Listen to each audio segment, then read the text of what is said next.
Hello friends, welcome to Insight maths.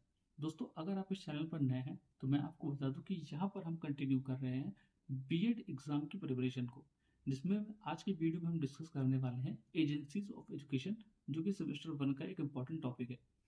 तो चलिए बिना देरी के वीडियो को शुरू करते हैं। दोस्तों, अगर बात करें एजेंसी ऑफ एजुकेशन में, तो इसका मतलब होता है वो सभी चीज़ें या फिर वो सभी जगह, इंस्टीट्यूशंस जो भी हैं जहाँ पर हमें एजुकेशन मिलती है, उन्हें हम कहते हैं एजेंसीज ऑफ एजुकेशन।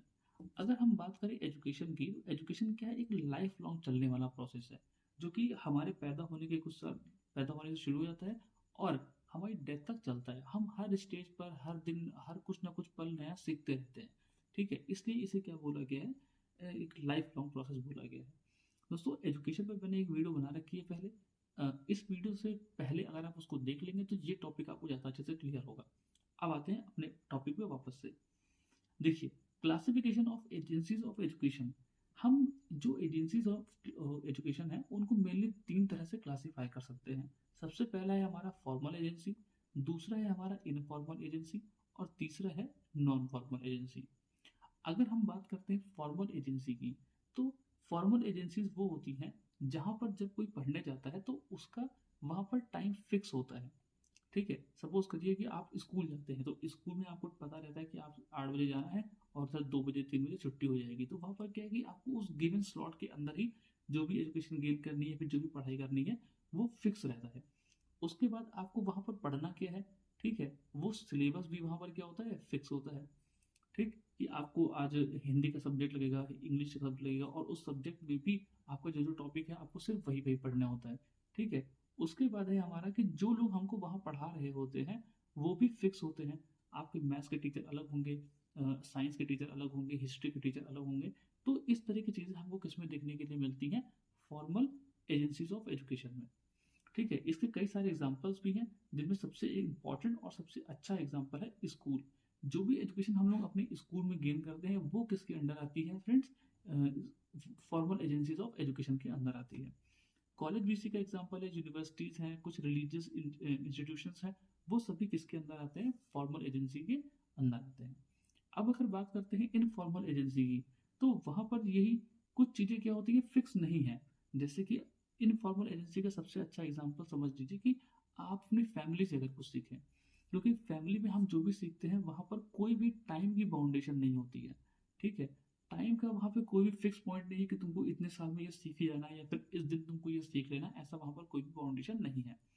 और उसके ऊपर से वहाँ पर ये भी कोई कंपलसरी नहीं होता है कि आपको कोई, मतलब स्पेसिफिक पीपल ही आपको कोई वहाँ सिखाएगा। सपोज करिए कि आपको फैमिली से मॉरल वैल्यू सिखानी है, तो वहाँ पर जो भी आपसे बड़ा होता है वो सब आपको सिखाते रहते हैं कि हाँ, झूठ नहीं बोलना है, अच्छी बातें बोलनी है, या फिर किसी को मारना नहीं होता है। ये सब मॉरल वैल्यूज कोई ऐसा नहीं है कि पापा ही ये बातें सिखाएंगे या फिर मम्मी ही ये बातें सिखाएंगी।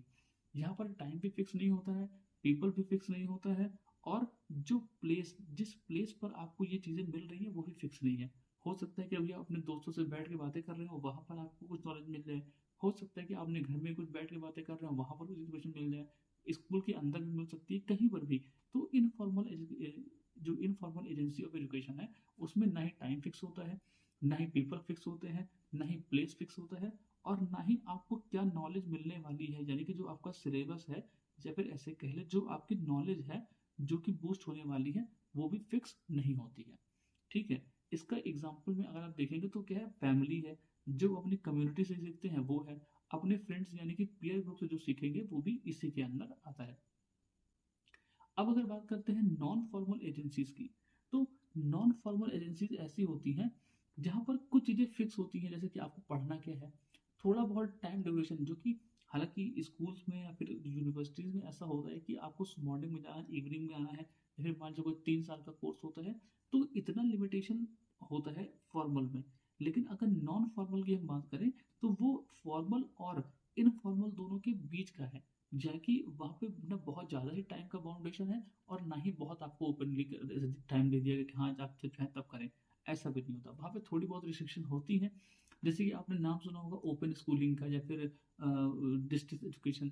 ये सभी किसके अंदर आते हैं? Non formal agencies of education के अंदर आते हैं। अब हम धीरे धीरे एक एक करके थोड़ा सा इन लोगों को और समझेंगे। सबसे पहले हम लोग बात करेंगे फॉर्मल एजेंसी ऑफ एजुकेशन में, क्योंकि देखिए आपको यहाँ पर 16 नंबर का आंसर लिखना है तो थोड़ी बहुत आपको नॉलेज होनी चाहिए।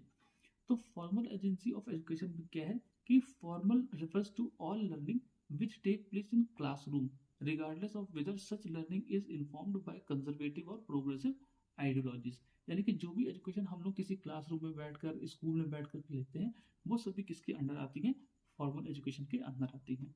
फिर यहाँ पे क्या है, पर्पसली सेटअप बाय सोसाइटी। ये जो इंस्टीट्यूट्स होते हैं, स्कूल्स होते हैं या फिर कॉलेज हो गया, ये सब किसके द्वारा सेट किए जाते हैं, हमारी सोसाइटी के द्वारा। तो क्योंकि वो लोग चाहते हैं कि हम लोग एजुकेशन गेन करें और उसके बाद हम अपनी सोसाइटी को ही हेल्प करें इनडायरेक्टली या फिर डायरेक्टली। उसके बाद है special organisation to impart education. Some school is one of the main agency of formal education. इसका मतलब क्या है कि बहुत सारी और भी एजुकेशन होती हैं, इंस्टीट्यूशंस होती हैं, रिलीजियस इंस्टीट्यूशन होते हैं जो कि हम लोग को एजुकेशन देते हैं। जैसे कि आपने मदरसा का नाम सुना होगा, तो मदरसा में जो मुस्लिम्स होते हैं उनको एजुकेशन मिलती है, तो वो भी किसके अंदर आएगा, फॉर्मल एजुकेशन के अंदर ही आएगा। और उसके बाद जो स्कूल होता है वो क्या है, एक बहुत ही मेन जो हमारा सोर्स है फॉर्मल एजुकेशन का वो माना जाता है। इसके बाद हम लोग अगर बात करें तो क्लासिफिकेशन ऑफ फॉर्मल एजेंसीज, यानी कि जो हमारी फॉर्मल एजेंसीज है उसमें भी कई तरह की हैं। जैसे कि एक स्कूल हमारा पहला हो गया, उसके बाद है लाइब्रेरीज। लाइब्रेरीज में भी हमको अलग अलग बुक्स मिलती हैं पढ़ने के लिए, जो कि हम लोगों को इंकरेज करती है नॉलेज गेन करने के लिए, ये सब चीज़ें भी। तो लाइब्रेरी भी क्या है, फॉर्मल एजुकेशन, वो फॉर्मल एजेंसी ऑफ एजुकेशन में ही आता है।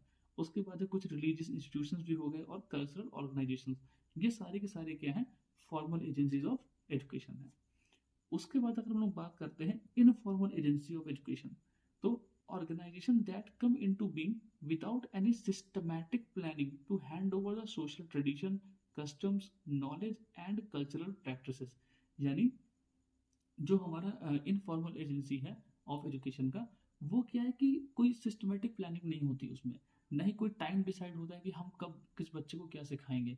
वो तो ऐसा है कि जब भी मौका मिला या फिर जब भी दो लोग आपस में मिल गए, इंटरेक्ट किया, तो किसी ने अपनी नॉलेज, अपने थॉट्स, अपने व्यूज क्या कर लिए, शेयर कर लिए। तो इस तरह से जो नॉलेज ट्रांसफर होती है या फिर जो एजुकेशन मिलती है वो आती है इनफॉर्मल एजेंसी के अंदर।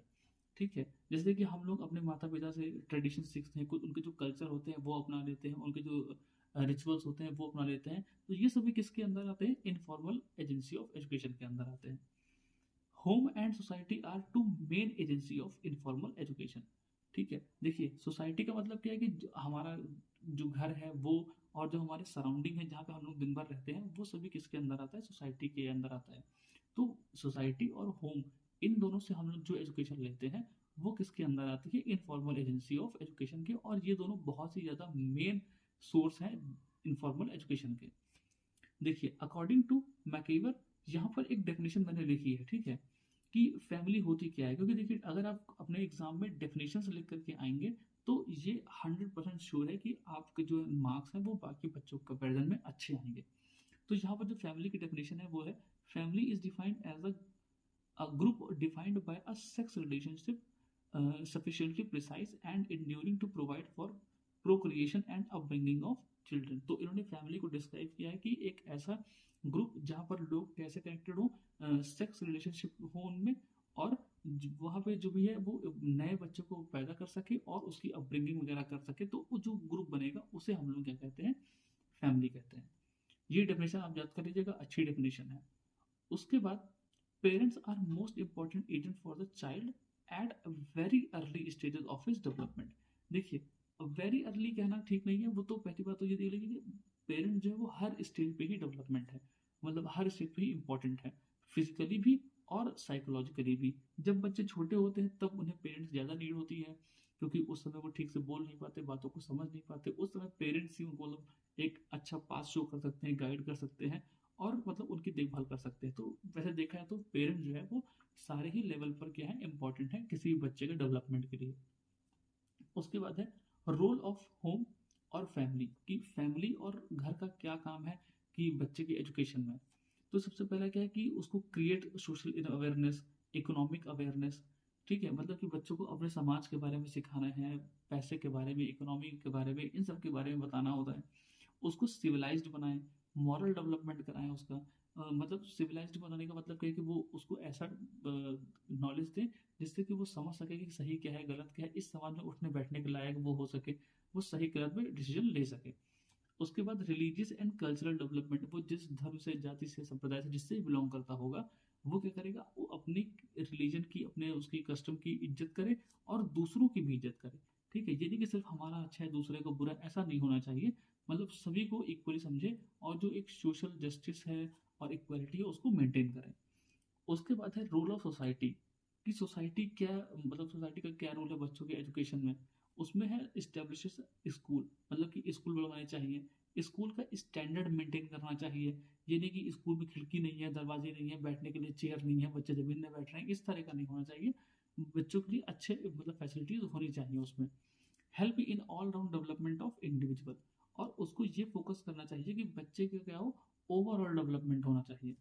उसके बाद है plan national system of education, make provision of suitable curriculum, मतलब एक अच्छा करिकुलम भी होना चाहिए, सुपरविजन भी होना चाहिए, मतलब कि जो भी फैसिलिटीज प्रोवाइड कर रहे हैं उसको बीच बीच में सुपरवाइज करते रहें, चेक करते रहें, देखते रहें कि सही सब काम ठीक चल रहा है या फिर नहीं चल रहा है।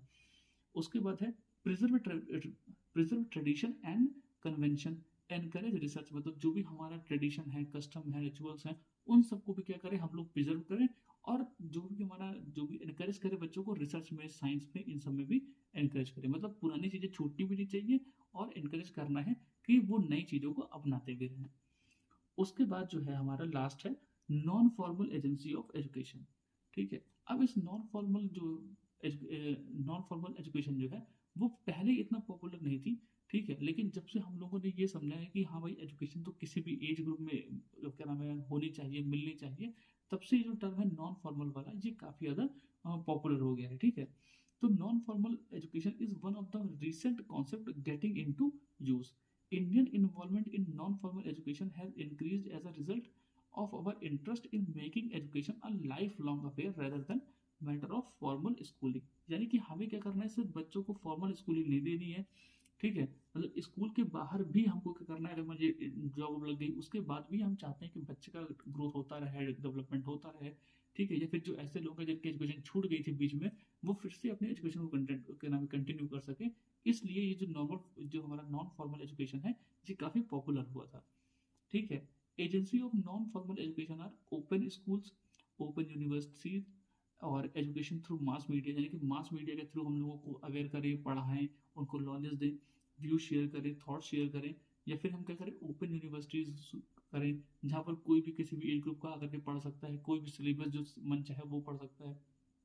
इस तरह की चीज़ें हम लोग क्या करें अपनी सोसाइटी में, अपने एजुकेशन सिस्टम में लेकर के आए। हालांकि अभी सब काफ़ी चीज़ें आ भी गई हैं और बहुत अच्छा काम चल भी रहा है। उसके बाद है mass media is one of the popular non formal agency of education. Mass media क्या है, एक non formal agency of education है। आपने सुना होगा इंटरनेट के बारे में, टीवी के बारे में, न्यूज़पेपर के बारे में, ये सभी क्या है, मास मीडिया। मास मीडिया क्यों बोलते हैं, क्योंकि ये एक ऐसा मीडियम है जो कि बहुत ज़्यादा ही पब्लिक को एक साथ कनेक्ट कर सकते हैं, इसलिए इनको मास मीडिया कहते हैं। ठीक है, और जो mass media serves as an agent for propagation of government scheme, जो मास मीडिया होती है ये हेल्प करती है जो गवर्नमेंट की स्कीम्स हैं उनको भी लोगों तक पहुंचाने में। ठीक है, वरना तो बहुत सारी ऐसी चीज़ें हैं जो लोगों तक पहुंच नहीं पाएंगे, क्योंकि इतने बड़े देश में जहाँ पर इतने लोग रहते हैं वहाँ पर सबको ऐसी इन्फॉर्मेशन देना पॉसिबल नहीं है, तो वहाँ पर ये मास मीडिया काफ़ी हेल्प करती है।